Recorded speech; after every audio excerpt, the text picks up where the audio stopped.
तिथे सर्व आपण बघतोय पदाधिकारी, त्याशिवाय बँक ऑफ महाराष्ट्रचे जे अधिकारी आहेत, कर्मचारी आहेत, ते सुद्धा इथे तयार आहेत पूर्णपणे मोजदाद करण्यासाठी. कशा प्रकारे ही मोजदाद केली जाईल? आमचे जे सगळे स्टाफ मेंबर्स इथं उपस्थित आहेत किती जण आहेत तुम्ही आता? आम्ही 15 जण आहेत. आज जनरली 20 ते 25 जण असतात. आज पहिले दिवस एवढी होईल? कारण खूप नोटा दिसतात तिथे. होती सर. संध्याकाळपर्यंत आमच्याकडे सोने चांदी सुद्धा तुम्ही मोजणार? नाही, आमच्याकडे फक्त कॅश काउंटिंग कॅश काउंटिंग बस. लाखांच्या घरात आहे, कारण मागच्या वेळेस जसा आपण आकडा घेतला 48 लाख. ती पूर्णपणे तुम्हाला मंडळाकडनं दिली जाईल.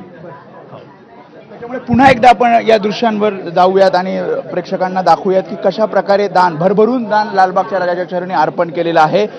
पुन्हा एकदा डॉलरचा हार आपण बघतोय, कारण अनेक जण, काल आपण सुद्धा बघितलं, काही प्रतिक्रिया बघितल्या, काही जण परदेशातून लालबागच्या राजाच्या चरणी दर्शनाला आलेले आहेत. त्यामुळे परकीय चलन त्यामुळे आज संध्याकाळपर्यंत ही मोजणी पूर्ण होईल आजच्या दिवसातली. धन्यवाद वेदांत माहितीसाठी. आणि यानंतर महत्त्वाच्या बातम्यांचा वेगवान आढावा सिटी 6